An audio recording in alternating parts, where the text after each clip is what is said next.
आकाशवाणी देहरादून है। अब आप सुनेंगे आज के दिन के ऐतिहासिक और महत्वपूर्ण घटनाओं पर आधारित कार्यक्रम इतिहास के पन्नों में। इतिहास के पन्नों में 24 अगस्त।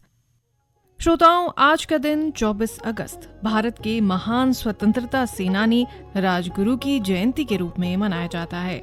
शिवराम हरि राजगुरु का जन्म 24 अगस्त 1908 को महाराष्ट्र के खेड़ नामक स्थान पर हुआ था। बचपन से ही वीर और साहसी राजगुरु वीर शिवाजी और लोकमान्य तिलक के बहुत बड़े भक्त थे। प्रसिद्ध क्रांतिकारी चंद्रशेखर आजाद से मुलाकात के बाद राजगुरु भी क्रांतिकारी गतिविधियों के माध्यम से देश को अंग्रेजी हुकूमत से आजादी दिलाने के लिए स्वतंत्रता की लड़ाई में कूद पड़े। वे हिंदुस्तान सोशलिस्ट रिपब्लिकन एसोसिएशन के सदस्य भी बने।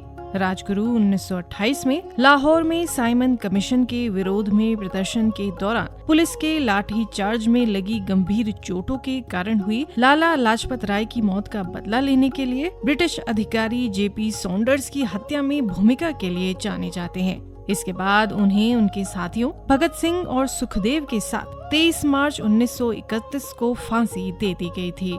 देश की आजादी के लिए दिए गए राजगुरु के बलिदान ने इनका नाम भारतीय इतिहास में स्वर्ण अक्षरों में अंकित करवा दिया। राजगुरु भगत सिंह और सुखदेव का बलिदान आज भी भारत के युवाओं को प्रेरणा प्रदान करता है। आज ही के दिन 24 अगस्त 2006 को अंतर्राष्ट्रीय खगोलीय संघ IAU ने प्लूटो को ग्रह की श्रेणी से हटाकर बौना ग्रह यानी डॉर्फ प्लैनेट घोषित किया था।